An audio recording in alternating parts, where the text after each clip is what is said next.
Asintomático. Dice que es la persona que no tiene síntomas. Tenemos a una doctora entre nosotros, nuestra hermana Carmen. Un asintomático es una persona que no tiene síntomas, ¿verdad? Ustedes saben que hay gente que no tiene signos, que no tiene síntomas de que se están muriendo espiritualmente hablando, pero se están muriendo. ¿Saben que hay millones de pecadores que ni sienten ni padecen, pero tienen ese virus dentro que se llama el pecado? Y la Biblia dice que el pecado lleva a la muerte. ¿Qué les parece? Es una realidad. No, es que yo no creo en eso. Da igual, tú te vas a morir igual.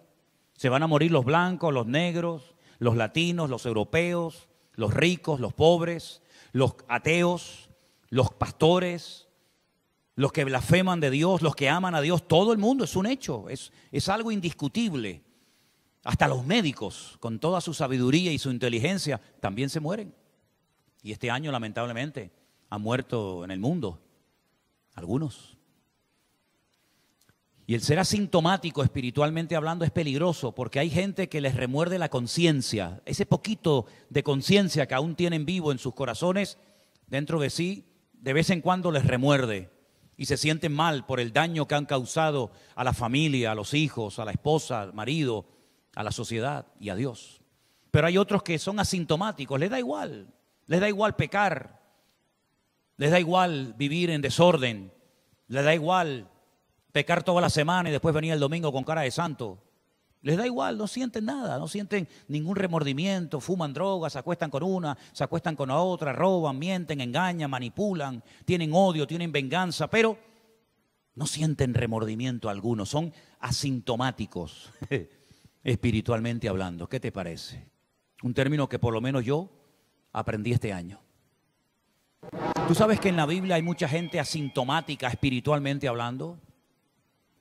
Gente que hacía, gente que decía cosas y no eran conscientes de la tremenda repercusión que tendrían sus hechos, sus acciones y sus palabras. Quiero ponerles una lista ahí en la pantalla donde van a aparecer 10 nombres. Samúa, Sataf, no los estoy insultando en hebreo, son nombres de hombres, son nombres de personas. Palti, Gadiel, Gadi, Amiel, Setur, Navi y Huel. Si yo les preguntara a ustedes, ¿quiénes son esa gente? ¿Qué hicieron?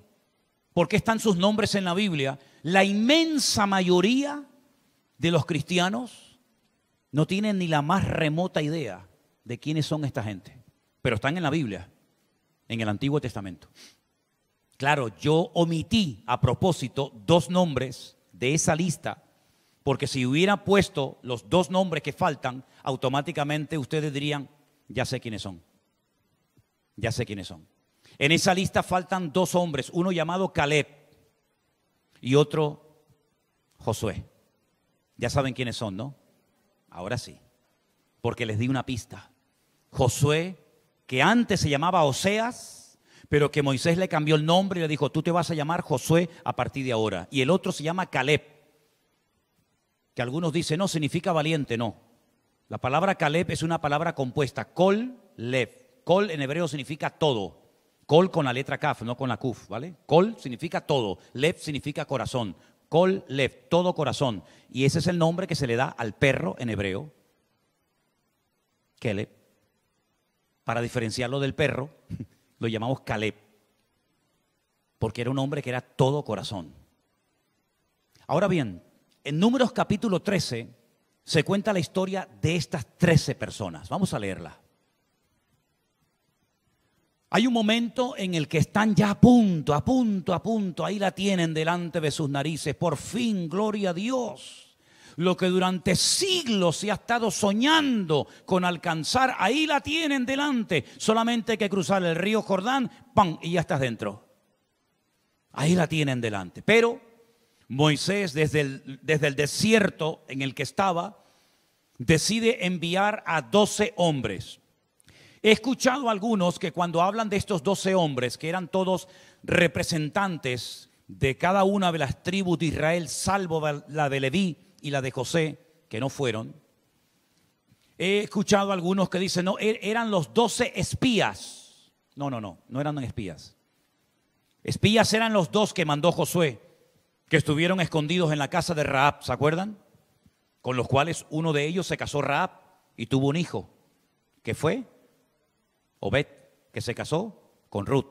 Y Ruth tuvo...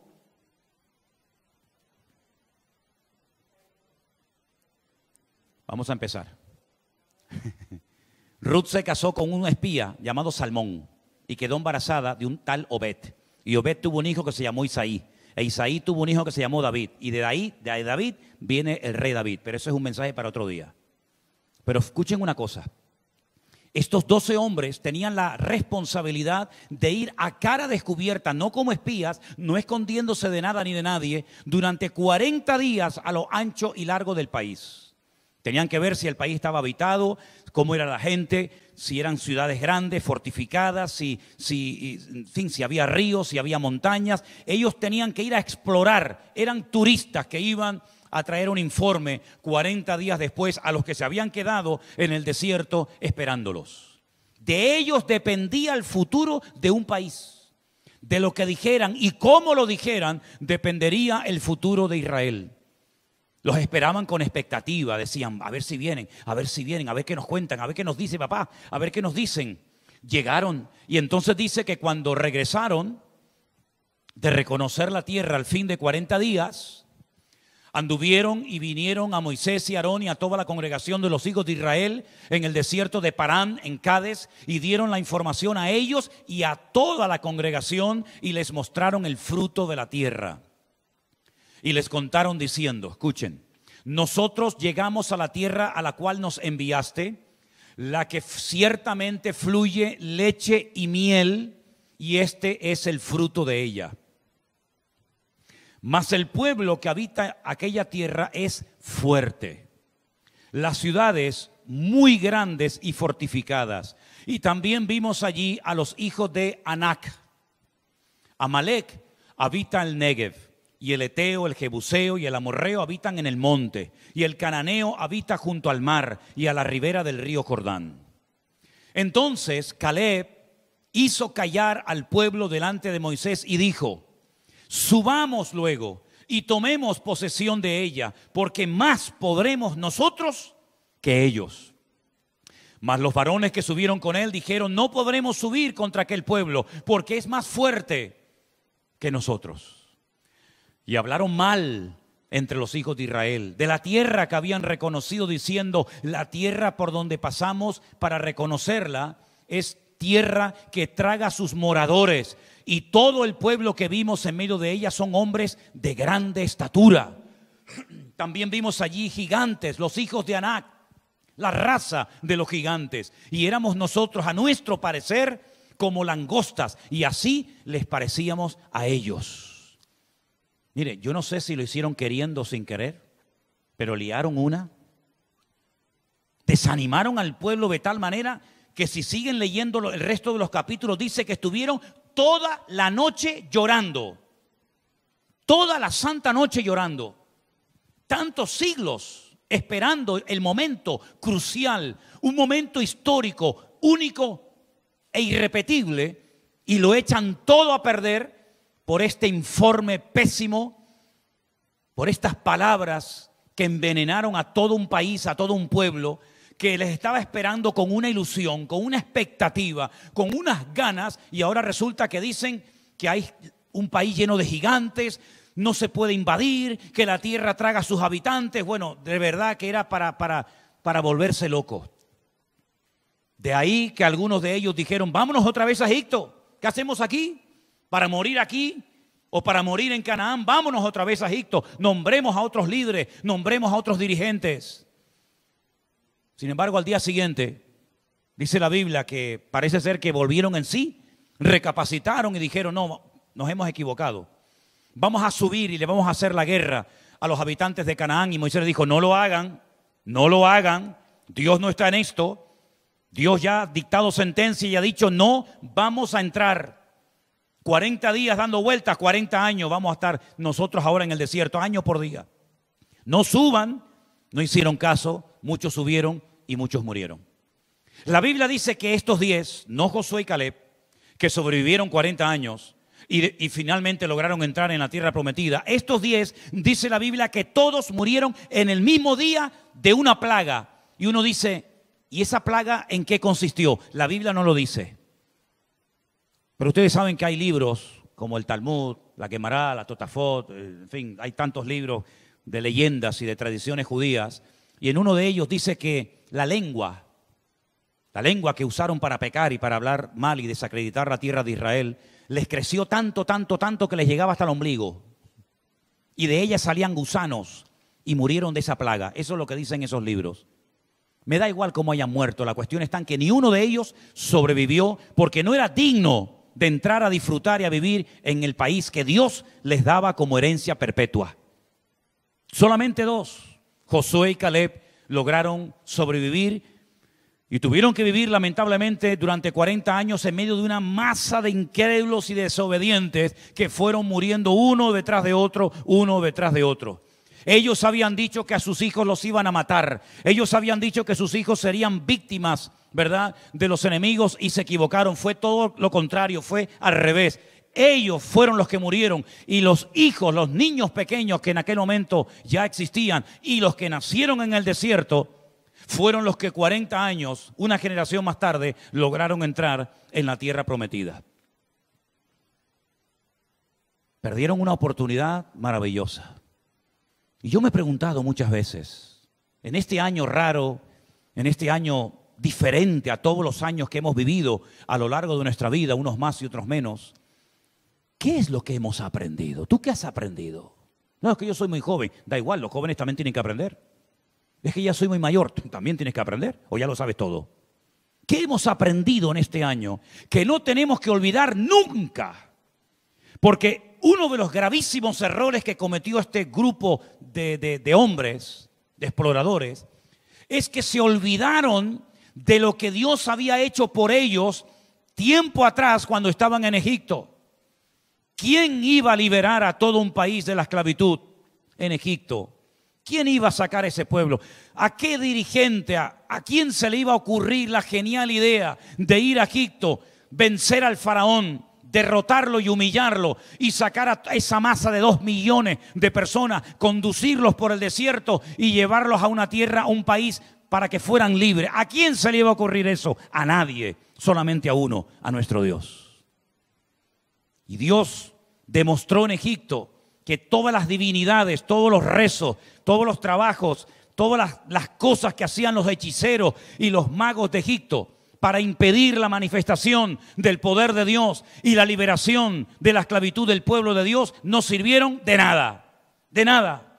Como no sirven de nada todas las cosas que hagan los hechiceros, magos, astrólogos, umbanda, cumbanda y todas las basuras que están por ahí, no sirve absolutamente de nada.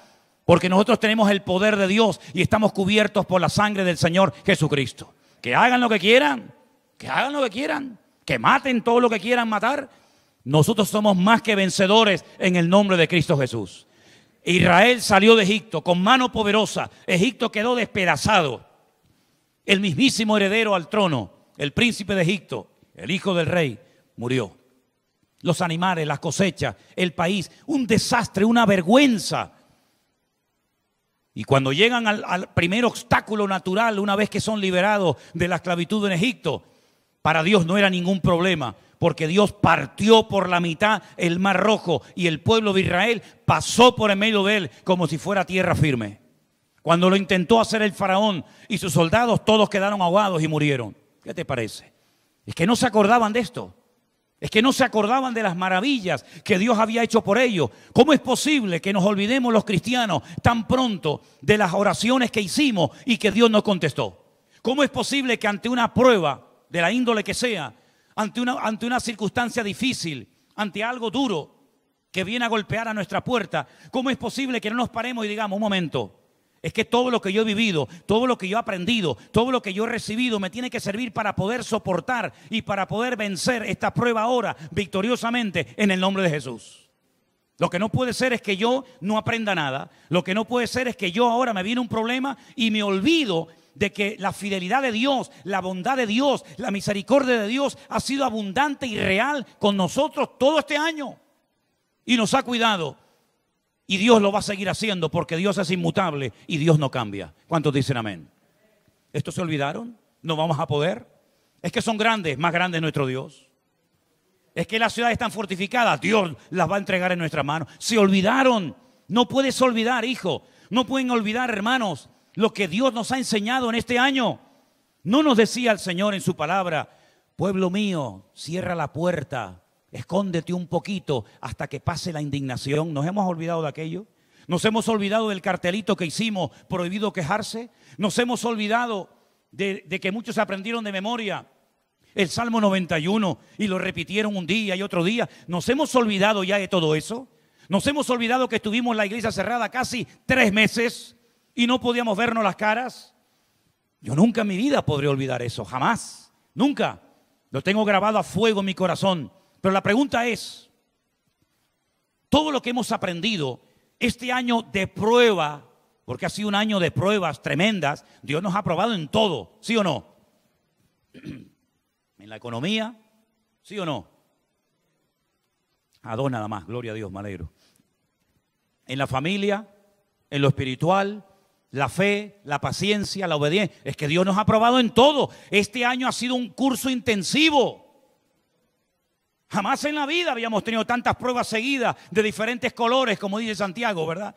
Gozaos cuando estáis siendo probados en diversas pruebas. El texto dice en diversos colores y hace referencia a las capas de los distintos pelajes de los animales. Dios nos ha probado de muchas maneras. La pregunta es, ¿has aprobado la prueba? ¿Has sacado buena nota o has suspendido el examen? ¿Con cuánto aprobaste? ¿Con suficiente? Mejor aprobar con notable o sobresaliente. Porque este año ha sido la preparación para el año que viene. ¿Me oyeron? Todo lo que hemos aprendido este año, esto ha sido un entrenamiento. Ahora, escuchen una cosa. Los que han estudiado o están estudiando, cuando el maestro dice mañana examen o ahora vamos a hacer un examen, ¿para quién lo hace? ¿Para él o para los que están estudiando? Para los que están estudiando. Cuando Dios nos prueba, ¿qué necesidad tiene Dios de probarte a ti? Como si Dios no supiera el límite de tu fuerza, el nivel de tu fe, el nivel de tu madurez. Dios cuando prueba a una persona, a un pastor, a una iglesia, a un ministerio, a una familia, no es para ver qué conclusiones saca Él después de la prueba. Dios no necesita hacerte ninguna prueba porque Él sabe perfectamente si vas o no vas a obedecer, si vas o no vas a salir, si vas o no vas a probar. La prueba entonces, ¿para quién es? Para ti, para que tú te des cuenta cómo está tu fe y cómo está tu paciencia y cómo está tu nivel de confianza. Las pruebas no son para Dios, las pruebas son para nosotros. Para que digamos, caramba, yo pensaba que tenía más fe, pero a mí me ha patinado la fe. Yo pensaba que tenía más paciencia, pero tengo muy poca. Yo pensaba que tenía mucha confianza en el Señor, pero con esto que me ha pasado seguido, así 2 o 3 veces, pues me he sentido tambaleado y he tenido miedo. Bueno, pues las pruebas te están descubriendo. Así como hay ropas que tapan y hay ropas que descubren. Hay pruebas que fortalecen y hay pruebas que descubren tu corazón y te muestran tu realidad. Ahora bien, yo estoy plenamente convencido de que en medio de este tiempo de pruebas que hemos tenido y que estamos teniendo, unos más que otros, hay un factor que Dios ha querido fortalecer. ¿Y saben cuál es? La fe. Dios está probando la fe de nosotros. Dios está probando la fe de esta iglesia. A ver hasta dónde somos capaces de aguantar. A ver hasta dónde somos capaces de seguir predicando, diciendo lo que estamos diciendo y enseñando lo que estamos enseñando. Primeramente a ver si lo vive en casa. Es un año en el que Dios está probando nuestra fe. Y ¿saben una cosa? La fe, permítame poner este ejemplo, se parece a la sal. ¿En qué sentido? Que es insustituible. El azúcar se puede sustituir por otros elementos. Hay muchas frutas que tienen azúcar. El picante, lo que produce un picor en la comida, se puede sustituir. Hay muchos tipos de picante en la naturaleza, pero la sal no se puede sustituir por nada. Es insustituible. Dice el Señor Jesucristo, si la sal se desvaneciere, ¿con qué vamos a salar? Si es que no hay otro elemento que se parezca a la sal. No hay nada que sustituya la fe. Es que tengo mucho amor, me parece muy bien. Es que tengo mucho conocimiento de la Biblia, estupendo. Es que yo canto, hermano, si usted me oyera. Es que yo predico, hermano. Es que yo soy una maestra de escuela dominical. Es que yo soy un líder de alabanza. No, si yo no te discuto nada de eso. Pero la fe no se puede sustituir por nada. O tienes o no tienes. O funciona o no funciona. Por eso dice la Biblia que sin fe es imposible agradar a Dios. La Biblia no dice que es imposible agradar a Dios si yo no canto. ¿Se imaginan? Pobre de los que no cantan o de los que desafinan. No vas a agradar a Dios hasta que aprendas a cantar bien. La Biblia no dice hasta que aprendas a predicar o aprendas a hacer cualquier cosa, no. Pero la Biblia dice que sin fe es imposible agradar a Dios. Por eso una de las cosas que Dios ha querido este año es enseñarnos a agradarle. ¿Y cómo le agradamos? Elevando, fortaleciendo el nivel de nuestra fe. ¿Y la fe cómo se alimenta? Con la palabra. Esa es la mejor comida, es la mejor receta si quieres mantener tu fe. Ahora bien, cuando vamos a la palabra de Dios, nos encontramos que estos hombres perdieron una oportunidad histórica. ¿Cuántas generaciones hubieran soñado con ese momento? Tener ahí delante de sus narices la tierra prometida y no entrar en ella por fe y por incredulidad. No fueron capaces de ir más allá. Se olvidaron de todas las maravillas que Dios había hecho por ellos en Egipto. No fueron conscientes del daño que estaban causando con sus palabras, con su derrota y con su pesimismo.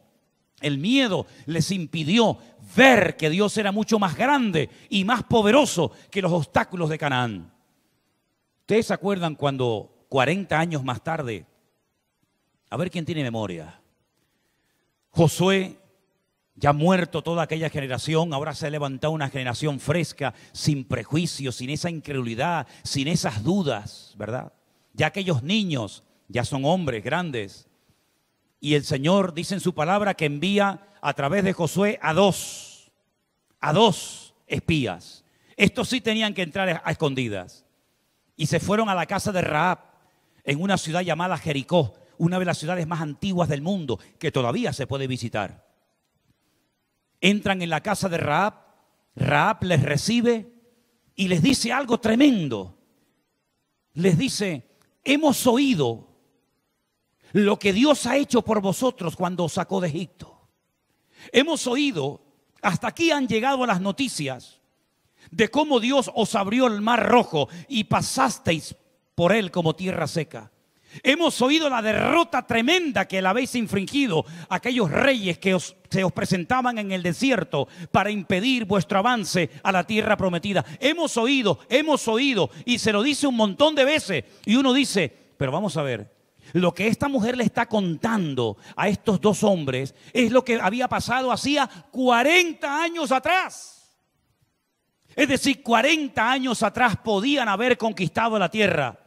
Pero el problema no estaba en los gigantes, en los hijos de Anac. El problema no estaba en los obstáculos naturales o en los obstáculos físicos. El problema estaba en su falta de fe. Y a mí no me gustaría, sería una tragedia, que no hubiéramos aprovechado este año como año de aprendizaje, como año para crecer, como año para afianzarnos, para poder vivir de cara al año que viene en victoria y con la bendición de Dios. Nadie sabe, solamente Dios, lo que nos traerá el próximo año. Pero lo que sí estoy convencido, y lo creo con todo mi corazón, que este año no ha sido una pérdida de tiempo, sino, repito, una preparación, un entrenamiento, una serie de pruebas, una detrás de otra, hasta llegar aquí para prepararnos para lo que el Señor tiene preparado para nosotros el año que viene. ¿Cuántos dicen amén? Yo no creo que el brazo de Dios el año que viene va a menguar y vamos a ir a peor. En absoluto acepto eso. Al contrario, yo conozco a mi Dios y yo sé que cuando Él empieza, Él termina la obra. Es más, cuando la empieza es porque ya la terminó. Si no, no lo hubiera empezado. Nuestro Dios nos ha demostrado este año que es tremendamente suficiente, autosuficiente para proveer necesidades, para hacer proezas y maravillas, para llevarnos a lugares que ni con nuestra imaginación hubiéramos sido capaces nunca de llegar. Pero el Señor tiene todo bajo control y el Señor este año le ha mostrado a su pueblo y a su amada iglesia que las pruebas tienen propósito y una razón de ser. ¿Cuántos dicen amén? Claro, puede ser que te hayas sentido solo, Eso es inevitable. Pero mira, la soledad, si la sabes llevar, es una escuela. Abel se sintió solo. Abel se sintió solo. Su hermano no podía contar con él, era un rebelde, era un desobediente. No podía tener comunión con su hermano. Su hermano, como le dieras la espalda, te mataba, cosa que hizo. ¿Qué comunión puede tener Abel con su hermano Caín? Ninguna. Ninguna. Si hasta lo engañó, vamos al campo a dar un paseíto, y cuando le dio la espalda se levantó y lo mató. Sus padres acababan de pecar, acababan de desobedecer a Dios.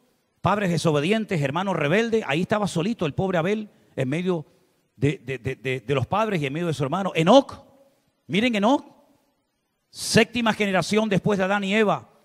El único que dice la Biblia que en su generación caminó con Dios. El único.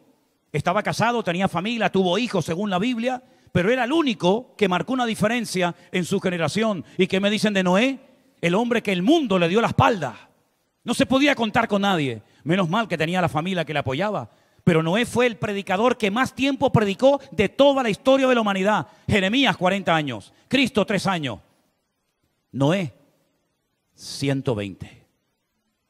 Pero el mundo le dio la espalda, no se podía contar con nadie. Una generación violenta, indiferente, fría, más solo que la una. Abraham, ¿no se sintió solo Abraham? ¿No se sintió solo José? ¿No se sintió solo David? ¿No se sintió Pablo solo cuando dijo en mi primera defensa, ninguno estuvo a mi lado, todos me desampararon? No les sea tomado en cuenta, pero el Señor estuvo a mi lado, gloria a Dios. Y me guardó de la boca del león y me dio fuerza para predicar la palabra. Bendito sea Dios. ¿Sentirte solo? ¿Te has sentido sola? Gloria a Dios. Pero si ese es el instrumento, esa es la escuela favorita de Dios. Te moldea en la soledad. Mira las semillas. Las siembras bajo tierra, nadie las ve, pero ahí abajo se rompen, se abren, se pudren y comienza a salir debajo de la tierra la vida, ¿verdad?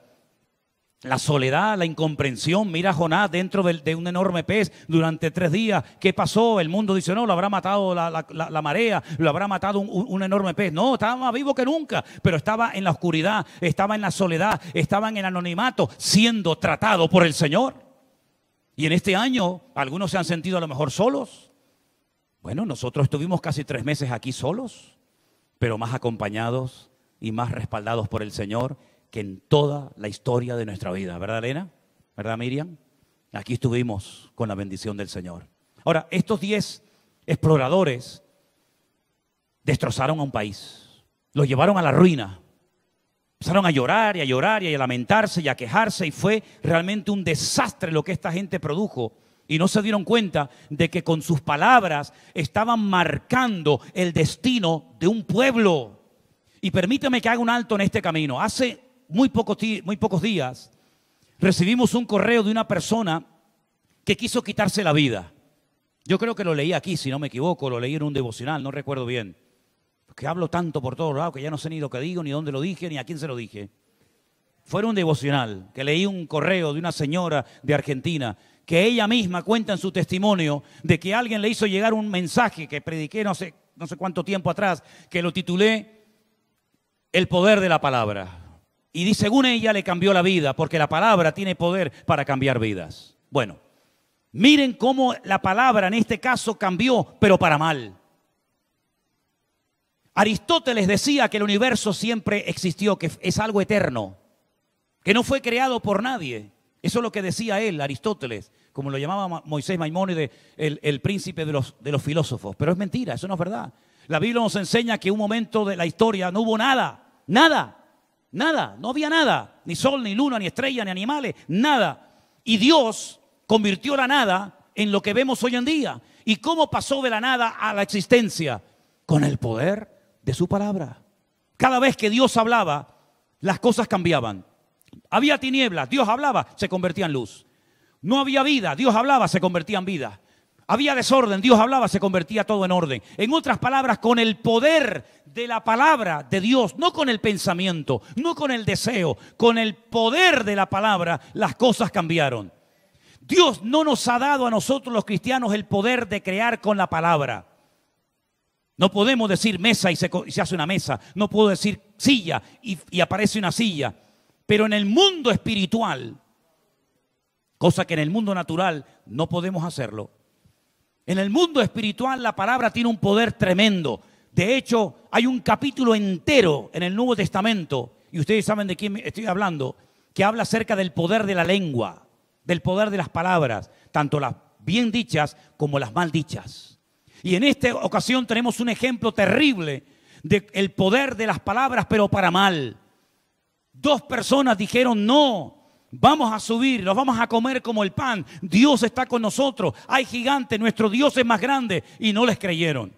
Lamentablemente, no siempre la mayoría tiene la razón. Yo sé que vivimos en un sistema donde hay que respetar a la mayoría. Pero mis queridos hermanos, nosotros como minoría poderosa en Dios, no tenemos que adaptarnos a las mayorías que muchas veces dicen cosas contrarias a la palabra de Dios, sino que tenemos que partir de la base de que a nosotros la mayoría no nos importa si nos da o no nos da la razón. A nosotros lo que nos interesa es que nuestro Dios esté a nuestro lado y apoye lo que estamos haciendo para su honra y su gloria. Ellos cambiaron el destino de un país con el poder mal usado de la palabra. Nosotros con el poder de la palabra de Dios podemos llegar a miles de corazones en tiempo real en todas partes del mundo, llevándoles vida, llevándoles esperanza, llevándoles aliento y consuelo. Utilicemos ese poder que Dios nos ha dado, porque Dios nos ha dado esa autoridad para poder predicar su evangelio hasta el último rincón de la tierra. ¿Cuántos dicen amén? Miren, hay un cuadro, una imagen que yo les quería poner ahí en la pantalla para que vean qué cosa tan curiosa. Los trending topics de la Biblia. Hay 272 versículos en la Biblia que hablan acerca de creer. Son muchos, ¿verdad? Bueno, pues hay más versículos para orar, versículos que hacen referencia a la oración. 371. Pero acerca de amar o del amor hay 714. Sobre el tema de dar, muchísimos, 2162. Pero lo que me llamó mucho la atención es que nuestro calendario tiene 365 días. Y hay 365 versículos en la Biblia que dicen: no temas. ¿Cuántos dicen amén? Denle un aplauso al Señor, por favor. Esto es tremendo. Para cada día del año, no temas. El 1 de enero, no temas. Ay, pero ¿qué va a pasar ahora en febrero? No temas. Y el verano, vendrán turistas. No temas. Y la Navidad, qué Navidad más rara, no temas. Y el fin de año, ay, qué cosa más rara, más triste, no temas. Para cada día del año, no temas, no temas, no temas, no temas. Miren, no solamente Dios, el Creador, utilizó el poder de la palabra para cambiar cosas, sino que cuando su Hijo Jesucristo viene a este mundo y se humana, se encarna y habitó entre nosotros, viendo su gloria, el poder más grande de Cristo, ¿dónde estaba? En su boca. En sus palabras. A un hombre lo hizo caminar porque le dio una sola palabra, no le dio una frase, no le dio una promesa, no le dio una profecía, una orden. La palabra era: ven. Solamente le dijo eso. Si tú eres y no eres un fantasma, lo que estamos creyendo ver a estas altas horas de la noche en el mar en tempestad en Galilea, déjame ir a caminar contigo. Y Jesús le dijo: ven. Solo una palabra, pero la creyó. Y esa palabra le permitió a ese hombre, en ese momento de la historia, hacer algo que nunca ningún hombre en la historia ha vuelto a hacer. Ni Abraham, ni Moisés, ni Pablo, ni ningún otro creyente. Caminar por encima de las aguas porque creyó al ven de Jesús. Le decía a los paralíticos: levántate, toma tu lecho y anda. No cuestionaban la orden. Podían haberse negado a cumplirla. Podían haber dicho: no podemos caminar. Nunca lo hemos hecho. Pero algo transmitía. Un poder tremendo transmitía el Señor cuando hablaba, que simplemente un levántate, toma tu lecho y anda, cambió una vida. 38 años, botado como un perro en el estanque de Betesda, esperando un ángel que nunca venía. Pero sin embargo apareció el Dios Todopoderoso por allí y le dio una orden y le cambió la vida, lo que 38 años no pudieron hacer. Hasta el muerto Lázaro, fíjense lo que les digo, hasta Lázaro el muerto, 4 días enterrado. En cuanto oye su alma, en cuanto oye su espíritu que estaba en la presencia de Dios, hacía 4 días, Lázaro, sal fuera. Lázaro oyó esa voz poderosa y salió fuera. Dice la Biblia que cuando venga el Señor con voz de trompeta, con voz de arcángel y con trompeta de Dios, los muertos en Cristo resucitarán primero. Luego nosotros los que vivimos, los que habremos quedado, no precederemos a los que nos precedieron, ¿verdad? Sino que seremos arrebatados juntamente con el Señor en el aire. Millones y millones y millones de seres humanos que llevan años, siglos, milenios muertos, que ni siquiera saben dónde están los cuerpos de millones de personas que murieron en batalla, en guerras o sabe Dios dónde, en el mar, en montañas, en conflictos bélicos. En cuanto oigan la voz del Rey de Reyes y Señor de Señores, el rugido del león de la tribu de Judá, se levantarán como muertos incorruptibles y recibirán la corona de la vida.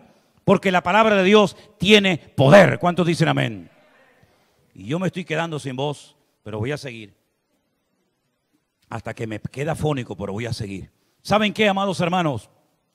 ¿Para qué utilizamos las palabras? A veces para herir, para criticar, para murmurar, para cuestionar lo que hacen los demás. Que algunos son como esta gente que ni comen ni dejan comer. Y van saltando a veces de iglesia en iglesia. Aquí gritan mucho, aquí no gritan nada, aquí tocan las palmas, aquí no tocan las palmas, aquí tienen muchas luces, allí no tienen ninguna luz, aquí me gusta el pastor, aquí no me gusta el pastor. Para esas cosas muchas veces hemos utilizado el poder del habla. Hay que cambiar el chip ya de una vez, ¿saben? Hay que comenzar a hablar diferente, porque la forma como hablamos revela lo que tenemos en lo más profundo de nuestros corazones. ¿No dijo Cristo de la abundancia del corazón habla la boca? Ese es el grifo por donde sale la bendición. ¿O sabe Dios qué otra cosa sale? Que Dios nos guarde y nos ayude. Y recordemos que en este año el Señor ha sido fiel con nosotros. El Señor nos ha guardado. Y hemos seguido reuniéndonos. Y hemos seguido cantando. Y el Señor nos ha guardado física. De aquí también, de la cabeza y del alma. El Señor nos ha guardado y protegido. El Señor ha suplido necesidades que no sabemos ni cómo lo ha hecho, pero Dios lo ha hecho, demostrándonos que Él es el dueño de la plata y del oro. El Señor nos ha guardado. Cuando yo llegué a la iglesia por primera vez, a mí me perseguían 4 demonios. Los veía, les oía. ¿Cuántas veces viraba la cara y hacía como que se me escondían? Era algo era tremendo, era una cosa terrible. Algunos pensaban que estaba loco. Otros pensaban que me estaba inventando las cosas. A mí me da igual lo que me digan. Yo sé lo que sentía. El día que me convertí a Cristo, esas voces de mi cabeza, esas sombras que veía, ese terror que sentía cuando me sentía solo, desapareció completamente y nunca más volví a sentir ese terror que sentía muchas veces, que comenzaba a sudar y a ponerme blanco y a temblar y no sabía ni qué rayos me estaba pasando. Pero fue la voz de Dios la que calmó mi alma y mi espíritu. Y esa es la voz que tú necesitas escuchar en tu soledad, en tu viudez, en tu edad o en tu juventud. La voz del amado que viene a nuestro encuentro y nos llama por nombre. Esa fue la voz que calmó a aquel hombre pequeñito que estaba subido a lo alto de un árbol porque no podía ver a Jesús porque era pequeño de estatura. Pero el Señor se le paró debajo del árbol y le dijo: Zaqueo, desciende, date prisa, yo quiero ir a comer contigo. Esas palabras le cambiaron la vida a este jefe de los publicanos y ricos. Hombre que había defraudado, hombre que había engañado, hombre que había hecho un mal uso de su autoridad como recaudador de impuestos. Se levanta y dice: si en algo he defraudado a alguno, se lo devolveré cuadruplicado y la mitad de mis bienes se lo doy a los pobres. ¿Quién le cambió? Jesús no oró por él, Jesús no le predicó, Jesús no le puso la mano encima, no lo ungió con aceite, no lo reprendió, no hizo nada. Sino simplemente dijo: hoy ha venido la salvación a esta casa. Y eso es lo que tenemos que tener en casa: la salvación, la presencia del Señor. Porque teniendo la presencia del Señor, la muerte pasará y no golpeará y no entrará plaga a nuestra casa y nuestra morada, sino que el Señor nos guardará y nos protegerá hasta el día de hoy. Y si el Señor permite que nos vayamos con Él este año o el próximo, ¿saben qué? El morir es ganancia. Así que vivamos o muramos, somos del Señor. ¿Cuántos dicen amén? Si oyereis hoy su voz, no endurezcáis vuestros corazones. Fíjate lo que puede suceder cuando una persona oye la voz de Dios y puede endurecer su corazón.